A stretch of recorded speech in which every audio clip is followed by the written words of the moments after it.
Jacques Brel, l'immense chanteur et poète belge, est mort le 9 octobre 1978, il y a exactement 37 ans. Son neveu Bruno Brel est de passage à Paris, une rencontre dans la Une francophone.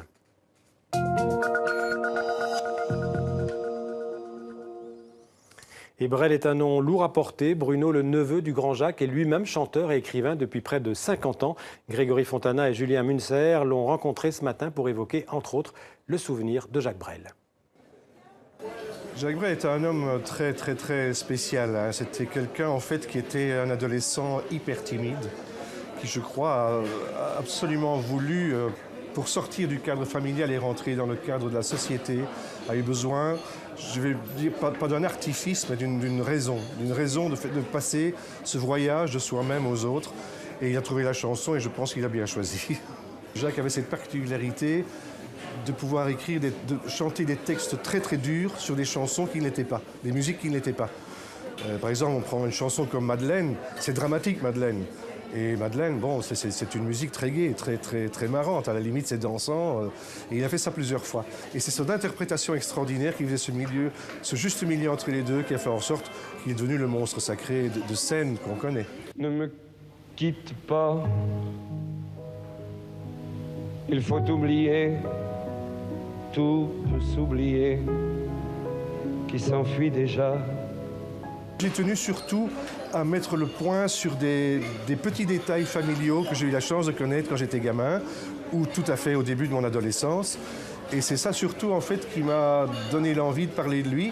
Mes parents ont quitté Bruxelles avec deux motos-sidecars. Ils allaient être les premiers à traverser l'Afrique à moto. Et mon père raconte, Jacques était d'une maigreur à faire peur. Il était prévu qu'il partage notre repas de voyageurs. En le voyant dans cet état, les femmes se sont mises à faire la tambouille pour une famille nombreuse, mais Jacques a touché à peine à son assiette. Extrêmement nerveux, il rallumait tout le temps sa pipe.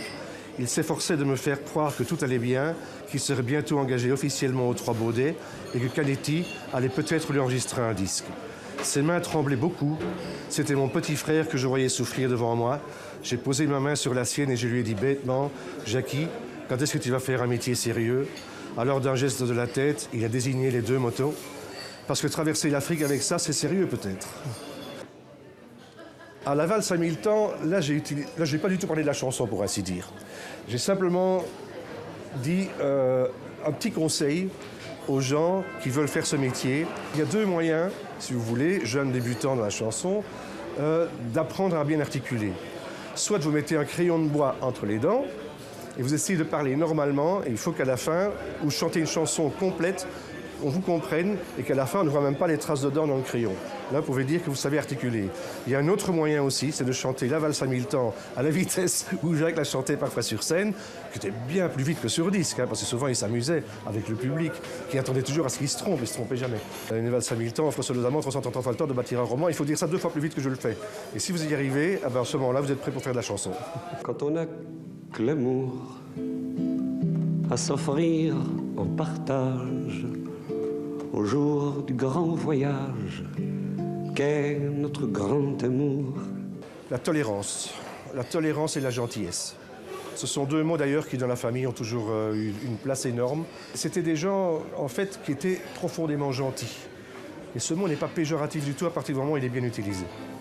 6 pieds sous terre, Jojo, je t'aime encore.